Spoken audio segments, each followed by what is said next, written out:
ನಮಸ್ಕಾರ. ಶ್ರೀ ಟಿವಿ ನ್ಯೂಸ್ಗೆ ಸ್ವಾಗತ. ಈ ದಿನದ ಹೆಡ್ಲೈನ್ಸ್.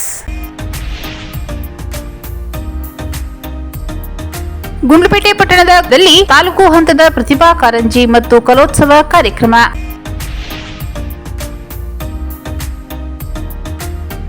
ನಂಜೇದೇವನಪುರದಲ್ಲಿ 5 ಹುಲಿಗಳ ಪ್ರತ್ಯಕ್ಷ ಹಿನ್ನೆಲೆ ಇಂದಿನಿಂದ ನಾಳೆ ಸಂಜೆಯವರೆಗೆ 144 ಸೆಕ್ಷನ್ ಜಾರಿ.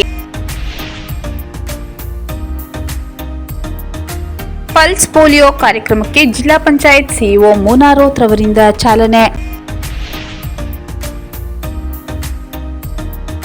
ಶ್ರೀ ಬಾಲಕೃಷ್ಣಾನಂದ ಮಹಾಸಂಸ್ಥಾನಂ ಶುಕಶಂಕರ ಪೀಠ ಗಜಾರಣ್ಯ ಕ್ಷೇತ್ರ ತಲಕಾಡಿನಲ್ಲಿ ಸಹಸ್ರ ಸುಹಾಸಿನಿ ಪೂಜಾ ಕೈಂಕರ್ಯ ಕಾರ್ಯಕ್ರಮ. ಅಡಗಿ ಕುಡಿತಿದ್ದ ಹುಲಿಗೆ ಅರವಳಿಕೆ ಚುಚ್ಚುಮದ್ದು ನೀಡುವ ಮೂಲಕ ಹುಲಿ ಸೆರೆ. ಅವುಗಳು ರೈತರ ಮಿತ್ರರಾಗಿದ್ದು ಅವುಗಳ ಸಂರಕ್ಷಣೆಗೆ ಎಲ್ಲರೂ ಕೈಜೋಡಿಸಬೇಕು. ಸ್ನೇಕ್ ಮಹೇಶ್ ಕರೆ. ಚಾಮರಾಜನಗರದಲ್ಲಿ ಚಿನ್ನದ ನಿಕ್ಷೇಪ ಪತ್ತೆ ಹಿನ್ನೆಲೆ ಬೆಟ್ಟಗುಡ್ಡಗಳನ್ನು ಅಗೆಯುತ್ತಿರುವ ಕಿಡಿಗೇಡಿಗಳು. Bhagiratha cup season 3 cricket trophy ಚಾಮರಾಜನಗರದ ಸನ್ ರೈಸರ್ಸ್ ಹೈದರಾಬಾದ್ ತಂಡಕ್ಕೆ ಜಯ. ಉಜ್ಜೀವನ್ ಸ್ಮಾಲ್ ಫೈನಾನ್ಸ್ ಬ್ಯಾಂಕ್ ವತಿಯಿಂದ ಶಿಥಿಲಾವಸ್ಥೆಯಲ್ಲಿದ್ದ ಶಾಲಾ ಕಟ್ಟಡದ ನವೀಕರಣ ಲೋಕಾರ್ಪಣೆ. ಪತ್ರಿಕೆಯನ್ನು ಕೊಂಡು ಓದಿ ಜ್ಞಾನ ಅಭಿವೃದ್ಧಿ ಪಡಿಸಿಕೊಳ್ಳಿ. ವಾರ್ತಾ ಇಲಾಖಾ ಅಧಿಕಾರಿ ರಮೇಶ್. ಗುಂಡ್ಲುಪೇಟೆ ಪಟ್ಟಣದಲ್ಲಿ ತಾಲೂಕು ಹಂತದ ಪ್ರತಿಭಾ ಕಾರಂಜಿ ಮತ್ತು ಕಲೋತ್ಸವ ಕಾರ್ಯಕ್ರಮ. ಗುಂಡ್ಲುಪೇಟೆ ಪಟ್ಟಣದ ಗುರುಭವನದಲ್ಲಿ ಜಿಲ್ಲಾ ಪಂಚಾಯತ್ ಕ್ಷೇತ್ರ ಶಿಕ್ಷಣ ಅಧಿಕಾರಿಗಳು ಹಾಗೂ ಕ್ಷೇತ್ರ ಸಂಪನ್ಮೂಲ ಸಮನ್ವಯಾಧಿಕಾರಿ ಕಚೇರಿ ಶಾಲಾ ಶಿಕ್ಷಣ ಇಲಾಖೆ ಸಂಯುಕ್ತಾಶ್ರಯದಲ್ಲಿ ತಾಲೂಕು ಹಂತದ ಪ್ರತಿಭಾ ಕಾರಂಜಿ ಮತ್ತು ಕಲೋತ್ಸವ ಕಾರ್ಯಕ್ರಮವನ್ನು ಶಾಸಕರಾದ ಎಚ್ಎಂ ಗಣೇಶ್ ಪ್ರಸಾದ್ ಉದ್ಘಾಟಿಸಿದರು. ನಂತರ ಮಾತನಾಡಿದ ಅವರು, ತಾಲೂಕು ಮಟ್ಟದ ಪ್ರತಿಭಾ ಕಾರಂಜಿ ಮುಖಾಂತರ ಜಿಲ್ಲಾ ಹಾಗೂ ರಾಜ್ಯ ಮಟ್ಟದಲ್ಲಿ ವಿದ್ಯಾರ್ಥಿಗಳ ಪ್ರತಿಭೆಯನ್ನು ಗುರುತಿಸುವ ಕೆಲಸದ ಜೊತೆಗೆ ಮುಂದಿನ ದಿನಗಳಲ್ಲಿ ಹೆಚ್ಚಿನ ಅವಕಾಶ ಸಿಗಲು ಸಹಕಾರಿಯಾಗುತ್ತದೆ ಎಂದು ಹೇಳಿದರು. ಸರ್ಕಾರಿ ಶಾಲೆಗಳ ಮಕ್ಕಳ ವಿಶೇಷ ಪ್ರತಿಭೆಗಳನ್ನು ಬೆಳಕಿಗೆ ತರಲು ಪ್ರತಿಭಾ ಕಾರಂಜಿ ಕಾರ್ಯಕ್ರಮ ಒಂದು ಒಳ್ಳೆಯ ವೇದಿಕೆಯಾಗಿದ್ದು, ಸರ್ಕಾರ ಇಂತಹ ಕಾರ್ಯಕ್ರಮವನ್ನು ಆಯೋಜನೆ ಮಾಡುವ ಮೂಲಕ ಮಕ್ಕಳ ಸುಪ್ತ ಪ್ರತಿಭೆಗೆ ಸಹಕಾರ ನೀಡುತ್ತಿದೆ ಎಂದರು. ನಮ್ಮ ಜಿಲ್ಲೆಯ ಮೆರುನಟ ಡಾಕ್ಟರ್ ರಾಜ್ಕುಮಾರ್ ಕಡಿಮೆ ಶಿಕ್ಷಣ ಪಡೆದಿದ್ದರೂ ಸಹ ಅವರ ಅಭಿನಯದ ಮೂಲಕ ರಾಜ್ಯ ರಾಷ್ಟ್ರ ಮಟ್ಟದಲ್ಲಿ ಹೆಸರು ಗಳಿಸಿ ಜಿಲ್ಲೆಗೆ ಕೀರ್ತಿ ತಂದಿದ್ದಾರೆ. ಹಾಗೆಯೇ ವಿದ್ಯಾರ್ಥಿಗಳು ಶಿಕ್ಷಣದ ಜೊತೆಗೆ ಸಾಂಸ್ಕೃತಿಕ ಚಟುವಟಿಕೆಗಳಲ್ಲಿ ಭಾಗವಹಿಸಬೇಕೆಂದು ಹೇಳಿದರು.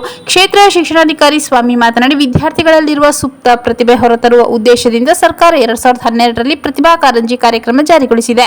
ಕ್ಲಸ್ಟರ್ ಹಂತದಲ್ಲಿ ಆಯ್ಕೆಯಾದ ವಿದ್ಯಾರ್ಥಿಗಳು ತಾಲೂಕು ಮಟ್ಟಕ್ಕೆ ಬಂದಿದ್ದು ಮುಂದಿನ ದಿನದಲ್ಲಿ ರಾಜ್ಯ ಮಟ್ಟದಲ್ಲಿ ಆಯ್ಕೆಯಾಗಲಿದ್ದಾರೆ. 16 ಚಟುವಟಿಕೆಗಳನ್ನು ಒಳಗೊಂಡ ಪ್ರತಿಭಾ ಕಾರಂಜಿಯಲ್ಲಿ ಮಕ್ಕಳು ಭಾಗವಹಿಸಿ ಪ್ರಥಮ ದ್ವಿತೀಯ ಸ್ಥಾನ ಪಡೆದಿದ್ದಾರೆಂದು ತಿಳಿಸಿದರು. ಈ ಸಂದರ್ಭದಲ್ಲಿ ರಾಜ್ಯ ರಾಷ್ಟ್ರ ಮಟ್ಟದಲ್ಲಿ ಸಾಧನೆಗೈದ ಹುಂಡಿಪುರ ಶಾಲಾ ಶಿಕ್ಷಕ ವೆಂಕಟೇಶ್, ವಿದ್ಯಾರ್ಥಿನಿ ವಿದ್ಯಾ ಅವರನ್ನು ಸನ್ಮಾನ ಮಾಡಲಾಯಿತು. ಕಾರ್ಯಕ್ರಮದಲ್ಲಿ ಎಪಿಎಂಸಿ ಅಧ್ಯಕ್ಷ ರಂಗೂಪುರ ನಾಗರಾಜ್, ಜಿಲ್ಲಾ ಪಂಚಾಯತ್ ಮಾಜಿ ಉಪಾಧ್ಯಕ್ಷ ಕಬ್ಬಹಳ್ಳಿ ಮಹೇಶ್, ಅಕ್ಷರ ದಾಸೋಹ ಸಹಾಯಕ ನಿರ್ದೇಶಕ ಸತೀಶ್, ಚಿಕ್ಕಮಲ್ಲಪ್ಪ, ಪುರಸಭಾ ಮಾಜಿ ಸದಸ್ಯ ರಾಜಗೋಪಾಲ್, ಗೋಪಾಲ್ಪುರ ಲೋಕೇಶ್, ನೀಲಕಂಠಪ್ಪ, ನಿವೃತ್ತ ಶಿಕ್ಷಕ ಬಸವರಾಜಪ್ಪ, ಶಿವಪ್ರಸಾದ್, ಶಿವಯ್ಯ, ಚಿನ್ಸ್ವಾಮಿ, ಸುಮಾ, ಮಹೇಶ್, ಅನ್ನಪೂರ್ಣಮ್ಮ, ದಿನೇಶ್, ಸರೋಜ, ರುದ್ರಸ್ವಾಮಿ, ನಾಗೇಂದ್ರ ಸೇರಿದಂತೆ ಇತರರು ಹಾಜರಿದ್ದರು. ನಂಜೇದೇವನಪುರದಲ್ಲಿ 5 ಹುಲಿಗಳ ಪ್ರತ್ಯಕ್ಷ ಹಿನ್ನೆಲೆ ಇಂದಿನಿಂದ ನಾಳೆ ಸಂಜೆಯವರೆಗೆ 144 ಸೆಕ್ಷನ್ ಜಾರಿ. ಕಾಡಿನಲ್ಲಿರಬೇಕಿದ್ದ ಹುಲಿಗಳು ನಾಡಿಗೆ ನುಗ್ಗಿವೆ. ಚಾಮರಾಜನಗರ ತಾಲೂಕಿನ ನಂಜೇದೇವನಪುರ ಗ್ರಾಮದ ಬಳಿ ಬರೋಬ್ಬರಿ 5 ಹುಲಿಗಳು ಒಟ್ಟಿಗೆ ಪ್ರತ್ಯಕ್ಷವಾಗಿದ್ದು ಸದ್ಯ ಜನರ ಆತಂಕಕ್ಕೆ ಕಾರಣವಾಗಿದೆ. ಹೀಗಾಗಿ ನಂಜೇದೇವನಪುರ ಸೇರಿ 3 ಗ್ರಾಮಗಳಲ್ಲಿ ಇಂದಿನಿಂದ ನಾಳೆ ಸಂಜೆ 6ರವರೆಗೆ 144 ಸೆಕ್ಷನ್ ಜಾರಿ ಮಾಡಿ ಚಾಮರಾಜನಗರದ ತಹಸೀಲ್ದಾರ್ ಗಿರಿಜಾ ಆದೇಶ ಹೊರಡಿಸಿದ್ದಾರೆ. ಈಗಾಗಲೇ 5 ಹುಲಿಗಳಿರುವ ಜಾಗದ ಲೊಕೇಶನ್ ಅನ್ನು ಅರಣ್ಯ ಸಿಬ್ಬಂದಿ ಟ್ರ್ಯಾಕ್ ಮಾಡಿದ್ದಾರೆ. ಆದರೆ ಚಾಮರಾಜನಗರ ಜಿಲ್ಲೆಯಲ್ಲಿರುವುದು ಕೇವಲ 2 ಪಶು ವೈದ್ಯರು ಮಾತ್ರ. ಹಾಗಾಗಿ ಹುಲಿಗಳನ್ನು ಸೆರೆ ಹಿಡಿಯಲು ಕಷ್ಟ ಸಾಧ್ಯ ಎನ್ನುತ್ತಿದ್ದಾರೆ. ಅರಣ್ಯ ಸಿಬ್ಬಂದಿ ಸದ್ಯ ಹುಲಿಗಳ ಸೆರೆ ಕಾರ್ಯಾಚರಣೆ ಹಿನ್ನೆಲೆ ನಂಜೇದೇವನಪುರ, ವೀರನಪುರ, ಉಡಿಗಾಲ ಗ್ರಾಮದಲ್ಲಿ ನಿಷೇಧಾಜ್ಞೆ ಜಾರಿಗೊಳಿಸಲಾಗಿದೆ. ಈ ಮೂಲಕ ಅಹಿತಕರ ಘಟನೆ ನಡೆಯದಂತೆ ಕಟ್ಟೆಚ್ಚರ ವಹಿಸಲಾಗಿದ್ದು, ಯಾರೂ ಗುಂಪು ಸೇರಬಾರದು, ಮನೆಯಿಂದ ಹೊರಬರದಂತೆ ತಿಳಿಸಲಾಗಿದ್ದು, 3 ಗ್ರಾಮಗಳ ಜನರು ಸಹಕರಿಸುವಂತೆ ತಹಸೀಲ್ದಾರ್ ಗಿರಿಜಾ ಮನವಿ ಮಾಡಿದ್ದಾರೆ. ಇನ್ನು ಸ್ಥಳೀಯ ಶಾಸಕರಾದ ಪುಟ್ಟರಂಗಶೆಟ್ಟಿ ಸ್ಥಳದಲ್ಲೇ ಬೀಡು ಬಿಟ್ಟಿದ್ದು ಸಿಎಂ ಸಿದ್ದರಾಮಯ್ಯ ಅವರಿಂದ ಶಾಸಕ ಪುಟ್ಟರಂಗಶೆಟ್ಟಿಗೆ ಅಭಯ ನೀಡಿದ್ದು ಹೆಚ್ಚಿನ ಆನೆ ಹಾಗೂ ನುರಿತ ಪಶು ವೈದ್ಯರನ್ನು ಕಳುಹಿಸುವ ಆಶ್ವಾಸನೆ ಹೊಂದಿದ್ದಾರೆ. ನುರಿತ ಪಶು ವೈದ್ಯರ ಕೊರತೆ ಇರುವುದನ್ನು ಶಾಸಕ ಪುಟ್ಟರಂಗಶೆಟ್ಟಿ ಒಪ್ಪಿಕೊಂಡಿದ್ದಾರೆ. ಸದ್ಯ ಶಾಸಕ ಪುಟ್ಟರಂಗಶೆಟ್ಟಿ ಖುದ್ದು ಅರಣ್ಯ ಸಿಬ್ಬಂದಿಯ ಜೊತೆ ಪರಿಶೀಲನೆ ಕಾರ್ಯ ನಡೆಸಿದ್ದು, ಅರಣ್ಯ ಸಿಬ್ಬಂದಿ ಜೊತೆ ಪರಿಶೀಲನೆ ವೇಳೆ ಡ್ರೋನ್ ಕ್ಯಾಮೆರಾದಲ್ಲಿ ಕಲ್ಲು ಕ್ವಾರಿ ಜಾಗದಲ್ಲಿ ತಾಯಿ ಹುಲಿ ಹಾಗೂ ಮರಿಗಳ ಪತ್ತೆ ಆಗಿದ್ದು, ಇದೇ ಕಲ್ಲು ಕ್ವಾರಿಯಲ್ಲಿ 5 ಹುಲಿಗಳು ಬೀಡು ಬಿಟ್ಟಿದೆ. ಪಲ್ಸ್ ಪೋಲಿಯೋ ಕಾರ್ಯಕ್ರಮಕ್ಕೆ ಜಿಲ್ಲಾ ಪಂಚಾಯತ್ ಸಿಇಒ ಮೋನಾರೋತ್ ರವರಿಂದ ಚಾಲನೆ. ಚಾಮರಾಜನಗರ ತಾಲೂಕಿನ ವೆಂಕಟೇಶ್ವರದ ಪ್ರಾಥಮಿಕ ಆರೋಗ್ಯ ಕೇಂದ್ರದಲ್ಲಿ ಏರ್ಪಡಿಸಲಾಗಿದ್ದ ಪಲ್ಸ್ ಪೋಲಿಯೋ ಉದ್ಘಾಟನಾ ಸಮಾರಂಭವನ್ನು ಜಿಲ್ಲಾ ಪಂಚಾಯತ್ ಸಿಇಒ ಮೋನಾರೋತ್ ಗಿಡಕ್ಕೆ ನೀರೆರೆಯುವ ಮೂಲಕ ಚಾಲನೆ ನೀಡಿದರು. ಬಳಿಕ ಮೋನಾರೋತ್ ರವರು ಮಕ್ಕಳಿಗೆ ಪೋಲಿಯೋ ಹನಿ ಹಾಕುವ ಮೂಲಕ ವಿದ್ಯುಕ್ತವಾಗಿ ಕಾರ್ಯಕ್ರಮಕ್ಕೆ ಚಾಲನೆ ನೀಡಿದರು. ಈ ವೇಳೆ ಮಾತನಾಡಿದ ಅವರು, ನಮ್ಮ ಅಕ್ಕಪಕ್ಕದ ದೇಶಗಳಲ್ಲಿ ಪೋಲಿಯೋ ಪ್ರಕರಣ ಕಾಣಿಸಿಕೊಂಡಿದೆ. ಹೀಗಾಗಿ ಈ ವೈರಸ್ ವಿರುದ್ಧ ನಾವು ಮುನ್ನೆಚ್ಚರಿಕೆ ವಹಿಸಬೇಕು. ಈ ಕಾರಣದಿಂದಲೇ ಪಲ್ಸ್ ಪೋಲಿಯೋ ಕಾರ್ಯಕ್ರಮ ವ್ಯಾಪಕವಾಗಿ ಹಮ್ಮಿಕೊಳ್ಳಲಾಗಿದೆ ಎಂದರು. ಇಂದು ಬೂತ್ಗಳಲ್ಲಿ ಪೋಲಿಯೋ ಲಸಿಕೆ ನೀಡಲಾಗುತ್ತಿದ್ದು, ನಾಳೆ ನಾಳಿದ್ದು ಮನೆ ಮನೆಗೆ ಭೇಟಿ ನೀಡಿ ಲಸಿಕೆ ಹಾಕಲಾಗುತ್ತದೆ. ಇಂದು ಯಾವುದೇ ಮಕ್ಕಳಿಗೆ ಲಸಿಕೆ ಹಾಕಿಸದೇ ಇದ್ದಲ್ಲಿ ಮನೆ ಮನೆಗೆ ಭೇಟಿ ನೀಡುವ ವೇಳೆ 5 ವರ್ಷದೊಳಗಿನ ಎಲ್ಲ ಮಕ್ಕಳಿಗೆ ತಪ್ಪದೇ ಲಸಿಕೆ ಹಾಕಿಸಬೇಕೆಂದು ಮನವಿ ಮಾಡಿದ ಸಿಇಒ ಮುನಾರೋತ್ ರವರು ಈ ಮಹತ್ವದ ಕಾರ್ಯಕ್ಕೆ ವಿವಿಧ ಇಲಾಖೆ ಸಂಘ ಸಂಸ್ಥೆಗಳು ಕೈಜೋಡಿಸಿದ್ದು, ಇದಕ್ಕಾಗಿ ಧನ್ಯವಾದಗಳನ್ನು ಅರ್ಪಿಸುವುದಾಗಿ ತಿಳಿಸಿದರು. ಪ್ರಾಸ್ತಾವಿಕವಾಗಿ ಮಾತನಾಡಿದ ಜಿಲ್ಲಾ ಆರೋಗ್ಯ ಮತ್ತು ಕುಟುಂಬ ಕಲ್ಯಾಣ ಅಧಿಕಾರಿ ಡಾಕ್ಟರ್ ಎಸ್ ಚಿದಂಬರ ಅವರು 2011ರಲ್ಲಿ ಪೋಲಿಯೋ ಪ್ರಕರಣ ಕಡೆಯದಾಗಿ ವರದಿಯಾಗಿದ್ದ ಬಳಿಕ ಯಾವುದೇ ಪ್ರಕರಣ ವರದಿಯಾಗಿರಲಿಲ್ಲ. ವಿಶ್ವ ಆರೋಗ್ಯ ಸಂಸ್ಥೆ ಭಾರತವನ್ನು ಪೋಲಿಯೋ ಮುಕ್ತ ದೇಶವೆಂದು ಘೋಷಿಸಿತ್ತು. ಆದರೂ ನೆರೆಯ ರಾಷ್ಟ್ರಗಳಲ್ಲಿ ಕೆಲವು ಪೋಲಿಯೋ ಪ್ರಕರಣ ಕಂಡುಬಂದ ಹಿನ್ನೆಲೆಯಲ್ಲಿ ಪಲ್ಸ್ ಪೋಲಿಯೋ ಕಾರ್ಯಕ್ರಮ ಹಮ್ಮಿಕೊಳ್ಳಲಾಗುತ್ತಿದೆ ಎಂದರು. ಕಾರಣಾಂತರಗಳಿಂದ ಮಕ್ಕಳಿಗೆ ಬೂತ್ಗಳಲ್ಲಿ ಲಸಿಕೆ ಹಾಕಿಸಲು ಸಾಧ್ಯವಾಗದಿದ್ದಲ್ಲಿ ಮನೆ ಮನೆಗೆ ಬರಲಿರುವ ಆರೋಗ್ಯ ಕಾರ್ಯಕರ್ತರಲ್ಲಿ ಮಕ್ಕಳಿಗೆ ಲಸಿಕೆ ಹಾಕಿಸಬೇಕು. ಈ ಹಿಂದೆ ಎಷ್ಟೇ ಬಾರಿ ಲಸಿಕೆ ಹಾಕಿಸಿದರೂ ಸಹ 5 ವರ್ಷದ ಒಳಗಿನ ಎಲ್ಲ ಮಕ್ಕಳಿಗೆ ತಪ್ಪದೇ ಲಸಿಕೆ ಕೊಡಿಸಬೇಕೆಂದು ಡಾಕ್ಟರ್ ಎಸ್ ಚಿದಂಬರ ತಿಳಿಸಿದರು. ಜಿಲ್ಲಾ ಆರ್ಸಿಎಚ್ ಅಧಿಕಾರಿ ರಾಜೇಶ್, ತಾಲೂಕು ಆರೋಗ್ಯಾಧಿಕಾರಿ ಡಾಕ್ಟರ್ ಶ್ರೀನಿವಾಸ್, ವೆಂಕಟೇಶ್ವರದ ಆರೋಗ್ಯ ಕೇಂದ್ರದ ಅಧಿಕಾರಿ ಡಾಕ್ಟರ್ ಸತೀಶ್, ಗ್ರಾಮ ಪಂಚಾಯತಿ ಅಧ್ಯಕ್ಷ ಲಾವಣ್ಯ, ಉಪಾಧ್ಯಕ್ಷ ಕೃಷ್ಣಮೂರ್ತಿ, ಸದಸ್ಯರಾದ ಜಯಲಕ್ಷ್ಮಿ, ಚಂದ್ರಮ್ಮ, ಶಿವಮಲ್ಲು, ಶೈಲಜಾ, ಉಮೇಶ್, ಶೇಖರ್, ಸೋಮಣ್ಣ, ಆರೋಗ್ಯ ಇಲಾಖೆ ಚಂದ್ರಶೇಖರ್, ಲೆಕ್ಕ ವ್ಯವಸ್ಥಾಪಕ ಹೇಮಂತ್, ಕಾರ್ಯಕ್ರಮ ವ್ಯವಸ್ಥಾಪಕ ದುಷ್ಯಂತ್, ಆರೋಗ್ಯ ಶಿಕ್ಷಣಾಧಿಕಾರಿ ದೊರೆಸ್ವಾಮಿ ನಾಯಕ ಸೇರಿದಂತೆ ಇನ್ನಿತರು ಕಾರ್ಯಕ್ರಮದಲ್ಲಿ ಉಪಸ್ಥಿತರಿದ್ದರು. ಶ್ರೀ ಬಾಲಕೃಷ್ಣಾನಂದ ಮಹಾಸಂಸ್ಥಾನಂ ಶುಕಶಂಕರ ಪೀಠ ಗಜಾರಣ್ಯ ಕ್ಷೇತ್ರ ತಲಕಾಡಿನಲ್ಲಿ ಸಹಸ್ರ ಸುಹಾಸಿನಿ ಪೂಜಾ ಕೈಂಕರ್ಯ ಕಾರ್ಯಕ್ರಮ ದಿನಾಂಕ 21/12/2025 ತಲಕಾಡು ಶ್ರೀ ಶಂಕರಾಚಾರ್ಯರು ಶ್ರೀ ಬಾಲಕೃಷ್ಣಾನಂದ ಮಹಾಸಂಸ್ಥಾನಂ ಶುಕಶಂಕರ ಪೀಠ ಗಜಾರಣ್ಯ ಕ್ಷೇತ್ರ ತಲಕಾಡು ಇಲ್ಲಿ 1008 ಸಹಸ್ರ ಸುಹಾಸಿನಿ ಪೂಜೆ ಕಾರ್ಯಕ್ರಮವನ್ನು ಹಮ್ಮಿಕೊಳ್ಳಲಾಗಿತ್ತು. ಶ್ರೀ ಆದ್ಯಲಕ್ಷ್ಮೀ ದೇವಿಗೆ ಪೂಜೆ ಮತ್ತು ಶ್ರೀ ಚಕ್ರಕ್ಕೆ ಪೂಜೆ ಸಲ್ಲಿಸಿ ಶ್ರೀ ಶ್ರೀ ಶ್ರೀ ಗೋವಿಂದಾನಂದ ಸರಸ್ವತಿ ಮಹಾಸ್ವಾಮಿಗಳ ನೇತೃತ್ವದಲ್ಲಿ ನೆರವೇರಿತು. ಈ ಕಾರ್ಯಕ್ರಮಕ್ಕೆ ಚಾಮರಾಜನಗರ, ಗುಂಡ್ಲುಪೇಟೆ, ಕೊಳ್ಳೇಗಾಲ, ಯಳಂದೂರು, ಟಿ. ನರಸೀಪುರ, ಮೈಸೂರು, ತಮಿಳುನಾಡು ಸೇರಿದಂತೆ ರಾಜ್ಯದ ವಿಪ್ರ ಸುಮಂಗಲಿಯರಿಗೆ ಪಾದ ತೊಳೆದು ಶಾಸ್ತ್ರೋಕ್ತವಾಗಿ ಕಾಲಿಗೆ ಅರಿಶಿಣ ಸವರಿ ಸುಮಂಗಲಿ ಪೂಜೆ ಸಲ್ಲಿಸಿ ಭಕ್ತಿಪೂರ್ವಕವಾಗಿ ಲಲಿತಾ ಸಹಸ್ರನಾಮ ಪಾರಾಯಣಗಳನ್ನು ಈ ಸಂದರ್ಭದಲ್ಲಿ ವಿಪ್ರ ಮಹಿಳೆಯರು ನೆರವೇರಿಸಿದರು. ಹಾಗೂ ಶ್ರೀ ಶ್ರೀ ಶ್ರೀ ಗೋವಿಂದಾನಂದ ಸರಸ್ವತಿ ಮಹಾಸ್ವಾಮಿಗಳ ಆಶೀರ್ವಾದ ಪಡೆದು ಪ್ರಸಾದ ಸ್ವೀಕರಿಸಿ ಕಾರ್ಯಕ್ರಮವನ್ನು ಯಶಸ್ವಿಗೊಳಿಸಿದರು. ಈ ಕಾರ್ಯಕ್ರಮಕ್ಕೆ ಚಾಮರಾಜನಗರ ಜಿಲ್ಲೆಯಿಂದ ವಿಪ್ರ ಮಹಿಳಾ ಸಂಘ, ಅಖಿಲ ಕರ್ನಾಟಕ ಜಿಲ್ಲಾ ಬ್ರಾಹ್ಮಣ ಮಹಾಸಭಾದ ಜಿಲ್ಲಾಧ್ಯಕ್ಷರಾದ ಜಿಎಂ ಹೆಗಡೆ, ಅಖಿಲ ಕರ್ನಾಟಕ ಬ್ರಾಹ್ಮಣ ಮಹಾಸಂಘದ ಉಪಾಧ್ಯಕ್ಷರಾದ ಬಾಲಸುಬ್ರಹ್ಮಣ್ಯಂ, ಅಖಿಲ ಕರ್ನಾಟಕ ಬ್ರಾಹ್ಮಣ ಮಹಾಸಭಾದ ಜಿಲ್ಲಾ ಮಹಿಳಾ ಸಂಚಾಲಕಿಯವರಾದ ಶ್ರೀಮತಿ ಶೋಭಾ ಸತ್ಯನಾರಾಯಣ್ ರವರು ಹಾಗೂ ಜಿಲ್ಲೆಯ ನೂರಾರು ವಿಪ್ರ ಮಹಿಳೆಯರು ಭಾಗವಹಿಸಿದ್ದರು. ಅಡಗಿ ಕುಳಿತಿದ್ದ ಹುಲಿಗೆ ಅರವಳಿಕೆ ಚುಚ್ಚು ಮದ್ದು ನೀಡುವ ಮೂಲಕ ಹುಲಿ ಸೆರೆ. ಗುಂಡ್ಲುಪೇಟೆಯ ಮುಕ್ತಿ ಕಾಲೋನಿಯ ಲೋಕೇಶ್ ಎಂಬ ರೈತರ ಬಾಳೆ ತೋಟದಲ್ಲಿ ಬೆಳ್ಳಂಬೆಳಗ್ಗೆ ಹುಲಿ ಕಾಣಿಸಿಕೊಂಡು ರೈತರು ಹಾಗೂ ಗ್ರಾಮಸ್ಥರಲ್ಲಿ ಆತಂಕ ಮೂಡಿಸಿತ್ತು. ಹುಲಿ ಓಡಾಟದ ದೃಶ್ಯ ಸ್ಥಳೀಯರ ಮೊಬೈಲ್ನಲ್ಲಿ ಸೆರೆಯಾಗಿ ಸಾಕಷ್ಟು ವೈರಲ್ ಆಗಿತ್ತು.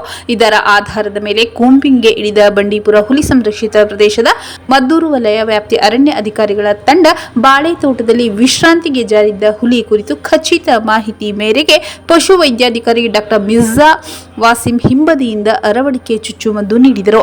ನಂತರ ಕೆಲ ನಿಮಿಷಗಳಲ್ಲಿ ಹುಲಿ ಪ್ರಜ್ಞೆ ತಪ್ಪಿತು. ಬಳಿಕ ಅರಣ್ಯ ಸಿಬ್ಬಂದಿ ಬೋನ್ ಮೂಲಕ ಹುಲಿ ಸೆರೆ ಹಿಡಿದಿದ್ದಾರೆ. ಸೆರೆಯಾಗಿರುವುದು ಸುಮಾರು 7ರಿಂದ 8 ವರ್ಷದ ಗಂಡು ಹುಲಿ ಎಂದು ಅರಣ್ಯ ಅಧಿಕಾರಿಗಳು ತಿಳಿಸಿದ್ದಾರೆ. ಸೆರೆ ಹಿಡಿದ ಹುಲಿಯ ಎದೆಯ ಮೇಲೆ ಮತ್ತೊಂದು ಹುಲಿಯು ಪರಚಿದ ಗಾಯ ಮತ್ತು ಹಿಂಬದಿ ಕಾಲಿನಲ್ಲೂ ಕೂಡ ಗಾಯವಾಗಿದೆ. ಸದ್ಯ ಮದ್ದೂರು ಅರಣ್ಯ ಕಚೇರಿಯಲ್ಲಿಯೇ ಈ ಹುಲಿಯನ್ನು ಇರಿಸಲಾಗಿದ್ದು ರಕ್ತದ ಪರೀಕ್ಷೆ ತೆಗೆದು ಪ್ರಯೋಗಾಲಯಕ್ಕೆ ಕಳುಹಿಸಲಾಗಿದೆ. ಈ ಮಧ್ಯೆ ಹುಲಿ ಆರೋಗ್ಯವಾಗಿದ್ದು ವರದಿ ಬಂದ ಬಳಿಕ ಹಿರಿಯ ಅಧಿಕಾರಿಗಳ ಸೂಚನೆಯಂತೆ ಮುಂದಿನ ಕ್ರಮ ಕೈಗೊಳ್ಳಲಾಗುವುದೆಂದು ಮದ್ದೂರು ವಲಯದ ಆರ್ಎಫ್ಒ ಪುನೀತ್ ಮಾಹಿತಿ ನೀಡಿದರು. ಕಾರ್ಯಾಚರಣೆಯಲ್ಲಿ Bandipur CF Prabhakaran, ACF Suresh, RFO Puneeth, DRFO Shivakumar ಸೇರಿದಂತೆ ಅರಣ್ಯ ಇಲಾಖೆ ಸಿಬ್ಬಂದಿ ಭಾಗವಹಿಸಿದ್ದರು. ಮುಕ್ತಿ ಕಾಲೋನಿಯಲ್ಲಿ ಹುಲಿ ಕಾಣಿಸಿಕೊಂಡ ಹಿನ್ನೆಲೆ ರೈತರು ಹಾಗೂ ಗ್ರಾಮಸ್ಥರು ಬೆಚ್ಚಿಬಿದ್ದಿದ್ದರು. ಇದೀಗ ಅರಣ್ಯ ಇಲಾಖೆ ಕಾರ್ಯಾಚರಣೆ ನಡೆಸಿ ಹುಲಿ ಸೆರೆ ಹಿಡಿದಿರುವುದರಿಂದ ಸ್ವಲ್ಪ ಮಟ್ಟದ ಆತಂಕ ದೂರವಾಗಿದೆ ಎಂದು ರೈತರು ನಿಟ್ಟುಸಿರು ಬಿಟ್ಟಿದ್ದಾರೆ. ಅವುಗಳು ರೈತರ ಮಿತ್ರರಾಗಿದ್ದು ಅವುಗಳ ಸಂರಕ್ಷಣೆಗೆ ಎಲ್ಲರೂ ಕೈ ಜೋಡಿಸಬೇಕು. ಸ್ನೇಕ್ ಮಹೇಶ್ ಕರೆ. ಕೊಳ್ಳೇಗಾಲದ ತಿಮ್ಮರಾಜಿಪುರದಲ್ಲಿ ಬಿಆರ್ಟಿ ಹುಲಿ ಸಂರಕ್ಷಿತ ಪ್ರದೇಶ, ಚಾಮರಾಜನಗರ ಕೊಳ್ಳೇಗಾಲ ವನ್ಯಜೀವಿ ವಲಯ, ಮೊರಾರ್ಜಿ ದೇಸಾಯಿ ವಸತಿ ಶಾಲೆ ಮತ್ತು ಕಿತ್ತೂರು ರಾಣಿ ಚೆನ್ನಮ್ಮ ವಸತಿ ಶಾಲೆ ಸಂಯುಕ್ತ ಆಶ್ರಯದಲ್ಲಿ ಹಮ್ಮಿಕೊಂಡಿದ್ದ ಅವುಗಳ ಜಾಗೃತಿ ಕಾರ್ಯಕ್ರಮದಲ್ಲಿ ಮಾತನಾಡಿದ ಸ್ನೇಕ್ ಮಹೇಶ್ ರವರು, ಪರಿಸರ ಸಮತೋಲನದಲ್ಲಿ ಹಾವುಗಳ ಪಾತ್ರ ಮುಖ್ಯವಾಗಿದೆ. ಇಲಿ ಹಾವುಗಳ ಆಹಾರವಾಗಿದ್ದು ರೈತರು ಬೆಳೆಯನ್ನು ಇಲಿ ತಿಂದು ನಾಶಪಡಿಸುವುದನ್ನು ತಪ್ಪಿಸುತ್ತದೆ. ಎಲ್ಲ ಹಾವುಗಳು ವಿಷಪೂರಿತವಾಗಿರುತ್ತದೆ. ನಾಗರ ಹಾವು, ಮಂಡಲದ ಹಾವು ಮತ್ತು ಕೊಟ್ಟ ಹಾವು ವಿಷದಿಂದ ಕೂಡಿದ್ದು ಅವುಗಳ ಬಗ್ಗೆ ಜ್ಞಾನ ಹೊಂದಬೇಕು. ಹಾವು ಕಡಿತಕ್ಕೆ ಕೈಗೊಳ್ಳಬೇಕಾದ ಮುಂಜಾಗ್ರತಾ ಕ್ರಮಗಳ ಬಗ್ಗೆ ಹಾಗೂ ಹಾವು ಕಡಿತಕ್ಕೆ ಒಳಗಾದ ಸಂದರ್ಭಗಳಲ್ಲಿ ಸಾಧ್ಯವಾದಷ್ಟು ಬೇಗ ಸಮೀಪದ ಆಸ್ಪತ್ರೆಗೆ ಹೋಗಿ ಚಿಕಿತ್ಸೆ ಪಡೆಯುವಂತೆ ತಿಳಿಸಿದರು. ಹಾವುಗಳಿಗೆ ಹೊರಭಾಗದ ಕಿವಿಗಳೇ ಇಲ್ಲ, ಒಳಭಾಗದ ಕಿವಿಗಳಿದ್ದು ಕಂಪನದಿಂದ ಮಾತ್ರ ಗ್ರಹಿಕೆ ಅನುಭವಕ್ಕೆ ಬರುತ್ತದೆ ಹೊರತು ಎಷ್ಟೇ ಶಬ್ದ ಮಾಡಿದರೂ ಅದಕ್ಕೆ ಕೇಳಿಸುವುದಿಲ್ಲ. ಪುಂಗಿಯ ಶಬ್ದಕ್ಕೆ ಹುತ್ತದಿಂದ ಹೊರಕ್ಕೆ ಬರುವುದು ಮತ್ತು ನೃತ್ಯ ಮಾಡುವುದು 5 ಹೆಡೆ 7 ಹೆಡೆ ಹಾವು, ಹಾವಿನ ದ್ವೇಷ 12 ವರ್ಷ ಇವೆಲ್ಲ ಸುಳ್ಳು ಎಂದು ತಿಳಿಸಿದರು. ವಿದ್ಯಾರ್ಥಿಗಳು ಹಾವುಗಳ ಜೀವನ ಶೈಲಿ, ಹಾವುಗಳ ಬಗ್ಗೆ ಇರುವ ಮೂಢ ನಂಬಿಕೆ ಇತರೆ ಹಲವಾರು ಪ್ರಶ್ನೆಗಳನ್ನು ಕೇಳಿ ವಿವರವಾದ ಮಾಹಿತಿ ಪಡೆದುಕೊಂಡರು. ಅರಣ್ಯ ಮತ್ತು ವನ್ಯಜೀವಿಗಳ ಸಂರಕ್ಷಣೆ, ಮಾನವ ವನ್ಯಜೀವಿ ಸಂಘರ್ಷ ಹಾಗೂ ಕಾಡ್ಗಿಚ್ಚು ನಿಯಂತ್ರಣದ ಬಗ್ಗೆ ಅನಂತರಾಮ್ ಉಪವಲಯ ಅಧಿಕಾರಿ ಮಾಹಿತಿ ನೀಡುತ್ತಾ 2 ವಸತಿ ಶಾಲೆಗಳಿಂದ 500 ವಿದ್ಯಾರ್ಥಿಗಳಿದ್ದು ಅವರಿಗೆ ಅರಿವು ಮೂಡಿಸುವುದರ ಜೊತೆಗೆ ಅವರ ಪೋಷಕರಿಗೆ ಮಾಹಿತಿ ತಲುಪಿಸುವುದು ಕಾರ್ಯಕ್ರಮದ ಉದ್ದೇಶವಾಗಿದೆ ಎಂದು ತಿಳಿಸಿದರು. ಸ್ನೇಕ್ ಮಹೇಶ್ ರವರನ್ನು ಅರಣ್ಯ ಇಲಾಖೆ ಮತ್ತು ಶಾಲೆ ವತಿಯಿಂದ ಸನ್ಮಾನಿಸಲಾಯಿತು. ಪ್ರಾಂಶುಪಾಲರಾದ ಶೋಯಬ್ ಪಾಷಾ, ನಿಲಯ ಪಾಲಕರಾದ ಶಿವಾನಂದಯ್ಯ, ದೀಪಾ, ಶಾಲಾ ಸಿಬ್ಬಂದಿಯಾದ ಯಲ್ಲಪ್ಪ ಗಡಗೇನೇವರ, ನಮಿತಾ ತಿಮ್ಮಪ್ಪ ಮಡಿವಾಳ, ಸುನಿಲ್ ಬಸಪ್ಪ ಬೆಳವಿ, ರಾಜು ಎಸ್, ಗಸ್ತು ಅರಣ್ಯ ಪಾಲಕರು ಶಿವಮ್ಮ, ಆಕಾಶ್, ಸೋಪನಾ ಜೋಶಿ, ಅರಣ್ಯ ವೀಕ್ಷಕರಾದ ಮುಕುಂದ, ಗೋವಿಂದ, ಸಿದ್ದು ಹಾಗೂ ಶಾಲೆಯ ಸಿಬ್ಬಂದಿ ವರ್ಗ ಹಾಜರಿದ್ದರು. ಚಾಮರಾಜನಗರದಲ್ಲಿ ಚಿನ್ನದ ನಿಕ್ಷೇಪ ಪತ್ತೆ ಹಿನ್ನೆಲೆ ಬೆಟ್ಟಗುಡ್ಡಗಳನ್ನು ಅಗೆಯುತ್ತಿರುವ ಕಿಡಿಗೇಡಿಗಳು. ಚಾಮರಾಜನಗರದಲ್ಲಿ ಚಿನ್ನದ ನಿಕ್ಷೇಪ ಪತ್ತೆ ವಿಚಾರ ಹೊರಬಂದಿದ್ದು ಚಿನ್ನದ ನಿಕ್ಷೇಪದ ಬಗ್ಗೆ ಕುರುಹು ತೊಡಕಿದೆ. ಈಗಾಗಲೇ ಜಿಯಾಲಾಜಿಕಲ್ ಸರ್ವೆ ಆಫ್ ಇಂಡಿಯಾದಿಂದ ಸಮೀಕ್ಷೆ ನೀಡಿದ್ದು ಚಿನ್ನದ ಬಗ್ಗೆ ಮಾಧ್ಯಮಗಳಲ್ಲಿ ವರದಿ ಪ್ರಕಟವಾದ ಹಿನ್ನೆಲೆ ಇದೀಗ ಬೆಟ್ಟಗುಡ್ಡಗಳನ್ನು ಕಿಡಿಗೇಡಿಗಳು ಅಗೆಯುತ್ತಿದ್ದಾರೆ. ಚಾಮರಾಜನಗರ ಜಿಲ್ಲೆಯ ಹನ್ನೂರು ತಾಲೂಕಿನ ದೊಡ್ಡಲತ್ತೂರು ಗ್ರಾಮದಲ್ಲಿ ಈ ಘಟನೆ ನಡೆದಿದ್ದು ಜೆಸಿಬಿ ಯಂತ್ರಗಳ ಬಳಕೆ ಮೂಲಕ ಬೆಟ್ಟ ಗುಡ್ಡಗಳನ್ನು ಕಿಡಿಗೇಡಿಗಳು ಅಗೆಯುತ್ತಿದ್ದು ಸರ್ಕಾರಿ ಜಾಗಗಳಲ್ಲಿ ಅಗೆಯುತ್ತಿರುವ ಇವರ ವಿರುದ್ಧ ಕ್ರಮಕ್ಕೆ ಒತ್ತಾಯ ಕೇಳಿಬಂದಿದೆ. Bhagiratha cup season 3 cricket trophy, ಚಾಮರಾಜನಗರದ ಸನ್ ರೈಸರ್ಸ್ ಹೈದರಾಬಾದ್ ತಂಡಕ್ಕೆ ಜಯ. ಚಾಮರಾಜನಗರದ ಡಾಕ್ಟರ್ ಬಿಆರ್ ಅಂಬೇಡ್ಕರ್ ಕ್ರೀಡಾಂಗಣದಲ್ಲಿ ಡಿಸೆಂಬರ್ 19ರಿಂದ 21ರವರೆಗೆ ನಡೆದ 3 ದಿನಗಳ ಕಾಲ ನಡೆದ ಭಗೀರಥ ಕಪ್ ಸೀಸನ್ 3 ಕ್ರಿಕೆಟ್ ಪಂದ್ಯಾವಳಿಯಲ್ಲಿ ಚಾಮರಾಜನಗರದ ಸನ್ ರೈಸರ್ಸ್ ಹೈದರಾಬಾದ್ ತಂಡ ಜಯಶೀಲರಾಗಿ 50,000 ರು ನಗದು ಮತ್ತು ಟ್ರೋಫಿಯನ್ನು ಪಡೆದುಕೊಂಡಿತು. ಬಹುಮಾನ ವಿತರಿಸಿದ ಉದ್ಯಮಿಗಳಾದ ಶ್ರೀನಿಧಿ ಕುದರ್ ಮಾತನಾಡಿ, ಯುವಕರಿಗೆ ಹೆಚ್ಚು ಪ್ರೀತಿಸುವ ಆಟ ಕ್ರಿಕೆಟ್. ನಮ್ಮ ಜಿಲ್ಲೆಯಲ್ಲಿ ಉತ್ತಮ ಕ್ರೀಡಾಪಟುಗಳಿದ್ದು ಅವರನ್ನು ಪ್ರೋತ್ಸಾಹಿಸುವ ಕಾರ್ಯಕ್ರಮಗಳನ್ನು ಆಯೋಜಿಸಬೇಕು ಎಂದು ಹೇಳಿದರು. ಭಗೀರಥ ಕಪ್ ಸೀಸನ್ 3 ಕ್ರಿಕೆಟ್ ಪಂದ್ಯಾವಳಿಯ ಫೈನಲ್ ಪಂದ್ಯದಲ್ಲಿ ತಂಡದ ನಾಯಕ ನವೀನ್ ರವರು ಅತ್ಯುತ್ತಮ ಪ್ರದರ್ಶನ ನೀಡುವ ಮೂಲಕ ಸರಣಿ ಶ್ರೇಷ್ಠ ಪ್ರಶಸ್ತಿ ಪಡೆದುಕೊಂಡರು. ಪ್ರಶಸ್ತಿ ಪ್ರದಾನ ಸಮಾರಂಭದಲ್ಲಿ ನಗರಸಭಾ ಸದಸ್ಯ ಚಂದ್ರಶೇಖರ್, ಮಾಜಿ ಸದಸ್ಯ ಚಂಗುಮಣಿ, ಆಯೋಜಕ ಜವರ್, ತಂಡದ ಮಾಲೀಕರಾದ ಸಿಎಚ್ ವೆಂಕಟೇಶ್ ಹಾಗೂ ಆಟಗಾರರು ಉಪಸ್ಥಿತರಿದ್ದರು. ಉಜ್ಜೀವನ್ ಸ್ಮಾಲ್ ಫೈನಾನ್ಸ್ ಬ್ಯಾಂಕ್ ವತಿಯಿಂದ ಶಿಥಿಲಾವಸ್ಥೆಯಲ್ಲಿದ್ದ ಶಾಲಾ ಕಟ್ಟಡದ ನವೀಕರಣ ಲೋಕಾರ್ಪಣೆ. ತಿರಸಿಪುರ ಉಜ್ಜೀವನ್ ಸ್ಮಾಲ್ ಫೈನಾನ್ಸ್ ಬ್ಯಾಂಕ್ ವತಿಯಿಂದ ಕೆಂಡನಕೊಪ್ಪಲು ಗ್ರಾಮದಲ್ಲಿ ಸರ್ಕಾರಿ ಹಿರಿಯ ಪ್ರಾಥಮಿಕ ಶಾಲೆ ಶಿಥಿಲ ವ್ಯವಸ್ಥೆಯಲ್ಲಿದ್ದ ಕಟ್ಟಡವನ್ನು ನವೀಕರಣಗೊಳಿಸಿ ಲೋಕಾರ್ಪಣೆ ಮಾಡಲಾಯಿತು. ಕಾರ್ಯಕ್ರಮವನ್ನು ಉದ್ಘಾಟಿಸಿದ ಪೊಲೀಸ್ ಸಬ್ ಇನ್ಸ್ಪೆಕ್ಟರ್ ಧನಂಜಯ್ ಮಾತನಾಡಿ, ಉಜ್ಜೀವನ್ ಫೈನಾನ್ಸ್ ಸಂಸ್ಥೆ ವತಿಯಿಂದ ಗ್ರಾಹಕರಿಗೆ ಸಾಲ ಕೊಟ್ಟು ಸಾಲ ವಸೂಲು ಸೀಮಿತವಾಗದೆ ಸಮಾಜಮುಖಿ ಕೆಲಸಗಳಲ್ಲಿ ತೊಡಗಿಸಿಕೊಂಡಿರುವುದು ತುಂಬಾ ಸಂತಸದ ವಿಚಾರ. ಕೆಂಡನಕೊಪ್ಪಲು ಗ್ರಾಮದ ಶಾಲೆಯನ್ನು ಗುರುತಿಸಿ ನವೀಕೃತಗೊಳಿಸಿ ಶಾಲೆಯ ಮಕ್ಕಳಿಗೆ ಅನುಕೂಲವಾಗುವಂತೆ ಈ ಒಂದು ಸಂಸ್ಥೆ ಮುಂದಾಗಿದ್ದು, ಹಾಗೂ ಆರ್ಥಿಕವಾಗಿ ಹಿಂದುಳಿದಂತಹ ಬಡ ಮಹಿಳೆಯರಿಗೆ ಸಾಲ ಸೌಲಭ್ಯ ಒದಗಿಸುವುದು, ಸರ್ಕಾರಿ ಶಾಲೆಗಳ ನವೀಕರಣ, ಬಸ್ ನಿರ್ಮಾಣ, ಅಂಗನವಾಡಿ ಕಟ್ಟಡಗಳು, ವಾಟರ್ ಟ್ಯಾಂಕ್ಸ್, ಶಾಲಾ ಸ್ವಚ್ಛತೆ ಸೇರಿದಂತೆ ಇನ್ನೂ ಹಲವು ಸಮಾಜಮುಖಿ ಕೆಲಸಗಳಲ್ಲಿ ಉಜ್ಜೀವನ್ ಸ್ಮಾಲ್ ಫೈನಾನ್ಸ್ ಮುಂದಾಗಿದೆ ಎಂದು ಸಂತಸ ವ್ಯಕ್ತಪಡಿಸಿದರು. ಕಾರ್ಯಕ್ರಮದಲ್ಲಿ ಬಿಇಒ ಶಿವಮೂರ್ತಿ, ಟಿಆರ್ಸಿ ನಾಗೇಶ್, ಸಮಾಜ ಸೇವಕರಾದ ಡಾ ಮಾದೇಶ್, ತಾಲೂಕು ಸರ್ಕಾರಿ ನೌಕರರ ಸಂಘದ ಅಧ್ಯಕ್ಷ ಶಿವಶಂಕರ್ ಮೂರ್ತಿ, ವಿಜಯಕುಮಾರ್, ನಾಗಸಿಂಹ, ಸುಂದರ್, ಗಣೇಶ್, ಪ್ರಭಾಕರ್, ಸುಮಿತ್, ಗೋಸ್, ತೇಜಸ್, ಮಂಜುನಾಥ್, ಚೈತ್ರ ಉಪಸ್ಥಿತರಿದ್ದರು.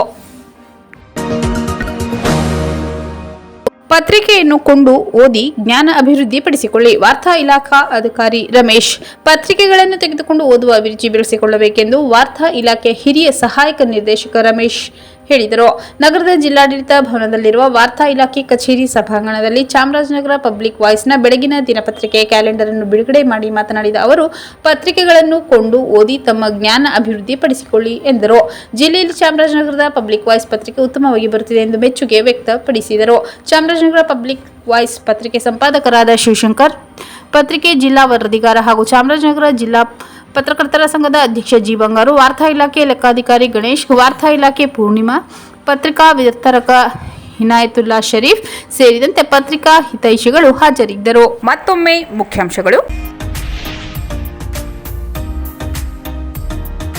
ಗುಂಡ್ಲುಪೇಟೆ ಪಟ್ಟಣದಲ್ಲಿ ತಾಲೂಕು ಹಂತದ ಪ್ರತಿಭಾ ಕಾರಂಜಿ ಮತ್ತು ಕಲೋತ್ಸವ ಕಾರ್ಯಕ್ರಮ.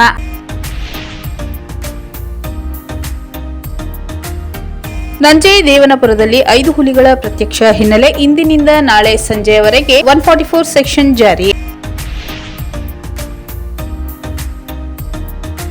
ಪಲ್ಸ್ ಪೋಲಿಯೋ ಕಾರ್ಯಕ್ರಮಕ್ಕೆ ಜಿಲ್ಲಾ ಪಂಚಾಯತ್ ಸಿಇಒ ಮೋನಾರೋತ್ ರವರಿಂದ ಚಾಲನೆ.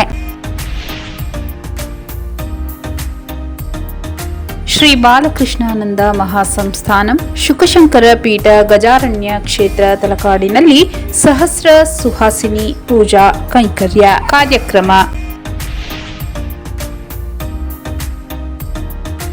ಅಡಗಿ ಕುಳಿತಿದ್ದ ಹುಲಿಗೆ ಅರವಳಿಕೆ ಚುಚ್ಚು ಮದ್ದು ನೀಡುವ ಮೂಲಕ ಹುಲಿ ಸೆರೆ. ಅವುಗಳು ರೈತರ ಮಿತ್ರರಾಗಿದ್ದು ಅವುಗಳ ಸಂರಕ್ಷಣೆಗೆ ಎಲ್ಲರೂ ಕೈ ಜೋಡಿಸಬೇಕು. ಸ್ನೇಕ್ ಮಹೇಶ್ ಕರೆ. ಚಾಮರಾಜನಗರದಲ್ಲಿ ಚಿನ್ನದ ನಿಕ್ಷೇಪ ಪತ್ತೆ ಹಿನ್ನೆಲೆ, ಬೆಟ್ಟಗುಡ್ಡಗಳನ್ನು ಅಗೆಯುತ್ತಿರುವ ಕಿಡಿಗೇಡಿಗಳು. Bhagiratha cup season 3 cricket trophy, ಚಾಮರಾಜನಗರದ ಸನ್ ರೈಸರ್ಸ್ ಹೈದರಾಬಾದ್ ತಂಡಕ್ಕೆ ಜಯ. ಉಜ್ಜೀವನ್ ಸ್ಮಾಲ್ ಫೈನಾನ್ಸ್ ಬ್ಯಾಂಕ್ ವತಿಯಿಂದ ಶಿಥಿಲಾವಸ್ಥೆಯಲ್ಲಿದ್ದ ಶಾಲಾ ಕಟ್ಟಡದ ನವೀಕರಣ ಲೋಕಾರ್ಪಣೆ. ಪತ್ರಿಕೆಯನ್ನು ಕೊಂಡು ಓದಿ ಜ್ಞಾನ ಅಭಿವೃದ್ಧಿ ಪಡಿಸಿಕೊಳ್ಳಿ. ವಾರ್ತಾ ಇಲಾಖಾ ಅಧಿಕಾರಿ ರಮೇಶ್,